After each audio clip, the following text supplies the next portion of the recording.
Hai teman-teman, selamat datang di channel artikel YouTube. Channel pertama cerita Kenshin. Kali ini admin upload lagi ya. Makasih. Kisah pemuda kaya, anak bos besar, pemilik 73 perusahaan, yang menjadi cleaning service. Episode 338. Kaori, yang menelpon Kenshin, lewat video call secara langsung. Kenshin pun tak menerimanya, malah Kenshin itu balik mengirim pesan. Dirinya menulis kalimat, "Kangen ya telepon aku, pingin lihat wajahku, tapi entar aja ya, gak enak nih video call di sini." Kaori membacanya, dan langsung membalasnya, "Sorry ya aku gak kangen situ. Jangan terbawa perasaan gitu dong. Muda amat sih bapernya, aku kan cuman pingin mastiin kalau kamu Kenshin beneran. Siapa tahu itu bukan hanya orang yang mengaku." Kenshin pun membalasnya, "Oke kalau gitu aku telepon aja ya." Dan Kenshin menghubungi Kaori. Kaori langsung menerima. Kemudian Kenshin bicara, "Halo selamat malam. Ini Kaori ya. Boleh nggak kenalan? Ini aku Renaldi." Hahaha. Kenshin tertawa. Kaori menjawabnya, "Dasar kamu ya, suka ngerjain aku saja. Awas kalau ke rumahku, aku bilangin mamaku, biar kamu dimarahi." Kenshin kemudian bilang, "Emang siapa yang ngerjain kamu? Kan aku hanya kangen cewekku. Ingin tahu kabarnya, mau bertanya tentangnya. Apa marahnya udah reda? Apa cemburunya udah selesai?" Kaori menjawab, "Kalau gitu aku masih marah. Masih malas bicara sama kamu." Kenshin menyahutnya, "Loh, kok bisa gitu ya? Ini emangnya kamu lagi bicara sama siapa ya?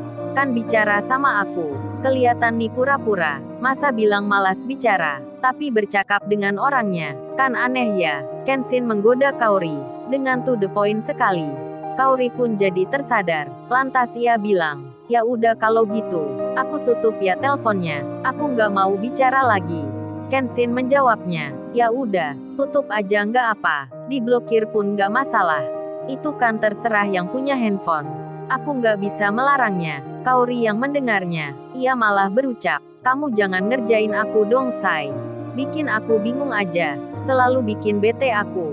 Kaori tak jadi menutup teleponnya, karena masih ingin bicara. Dan Kenshin pun bertanya, "Oh ya Kaori, kamu suka nggak kalungnya yang aku kirim fotonya tadi?" Kaori menjawabnya, "Kalung apa sih? Aku kan nggak minta itu." Kenshin menyahutnya, "Loh, kan kemarin kamu marah, sampai cemburu pula, ingin diberi kalung juga. Yang seperti temanku Rena, aku sampai ke luar negeri nih untuk memesannya." Kaori pun bilang, "Berarti kamu beneran ya say? Saat ini di London?" Kenshin membalasnya, "Iya Kaori, aku di London sekarang." Kaori bertanya lagi, "Untuk apa sih say jauh-jauh ke sana? Aku kan nggak minta itu." Kenshin pun bicara, "Kan kamu yang bilang sendiri Kaori, kalau 2 hari ini harus bisa bikin kamu nggak kecewa lagi, nggak marah pula. Ya aku kesini aja untuk membeli ini." Kaori pun berkata, "Duh say kamu kok serius gitu sih ya? Emang siapa yang minta? Aku kan nggak pernah bilang gitu.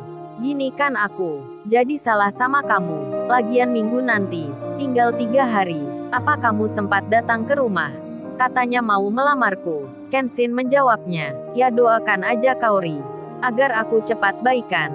Kenshin kelepasan bicara, namun segera dikoreksinya, maksudnya cepat pulang. Dan Kaori pun curiga. Segera ia bertanya, "Baikan apa ya say? Kamu sakit ya sekarang? Kata Mas Iwan kemarin, kamu digigit ular. Kamu kok nggak cerita ke aku kalau terkena itu?" Kenshin menjawabnya, "Kalau aku sakit Kaori, ya pasti nggak bicara sama kamu.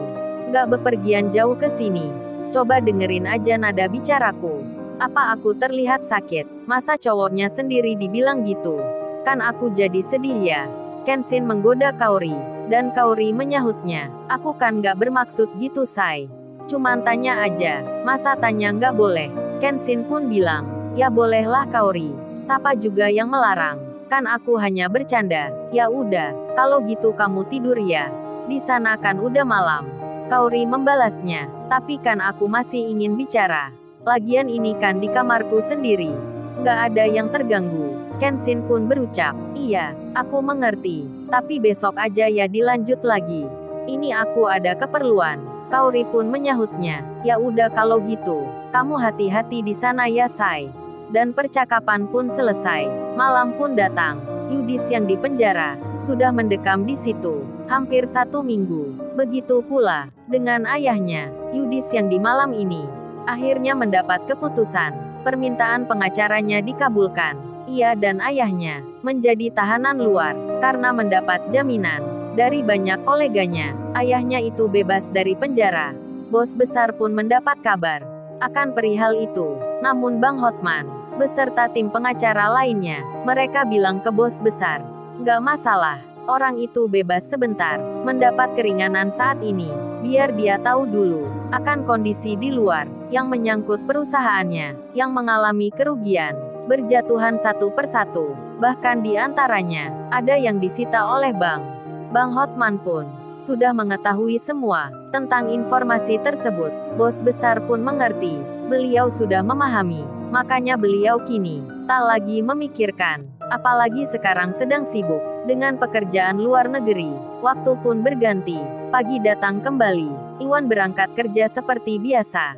Ririn pun demikian. Lalu saat tengah hari, Ririn mendapat pemberitahuan, di handphonenya ada pesan WhatsApp dari temannya, teman sekolahnya, telah memberikan undangan, mengundang Ririn untuk datang ke acara pernikahan yang akan digelar di hari Sabtu besok. Ririn pun membacanya, ia juga membalasnya, akan datang ke sana, waktu yang tinggal 2 hari. Meski undangan ini datangnya tiba-tiba, Ririn mau tak mau harus menghadiri, dan di waktu istirahat ini, ia masih berpikir mengajak siapa nanti. Teman-temannya pun sudah punya pasangan semua. Lalu Ririn mengingat Kenshin yang kini bersama Kaori. Ririn pun tak merasa cemburu, apalagi tersakiti, karena semenjak semula ia dan Kenshin memang berteman saja, tak ada hubungan yang lebih. Bahkan Kenshin itu sudah baik ke dirinya, ia belum bisa membalasnya. Jadinya Ririn pun tak berharap lebih ke Kenshin.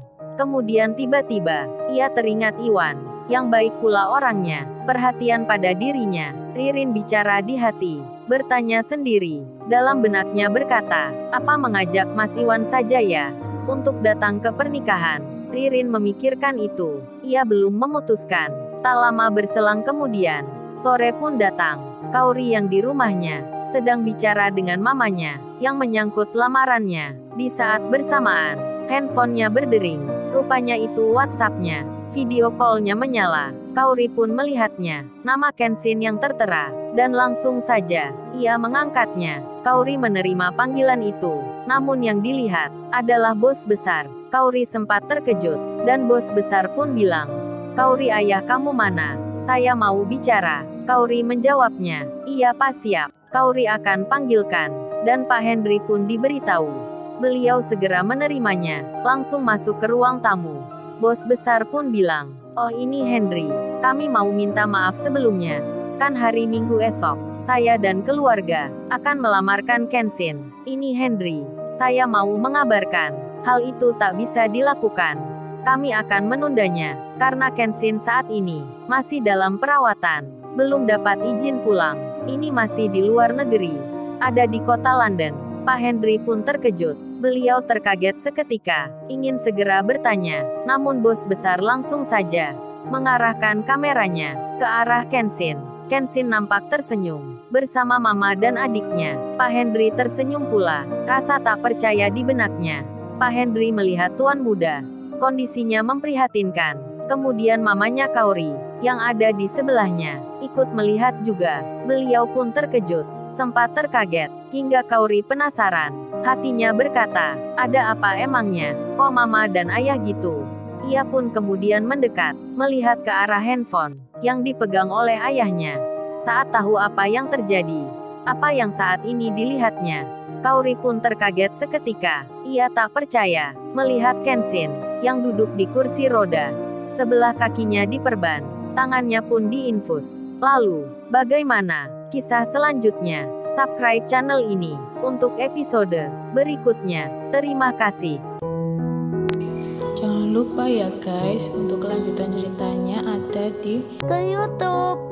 Jangan lupa subscribe ya guys, dan tekan notifikasinya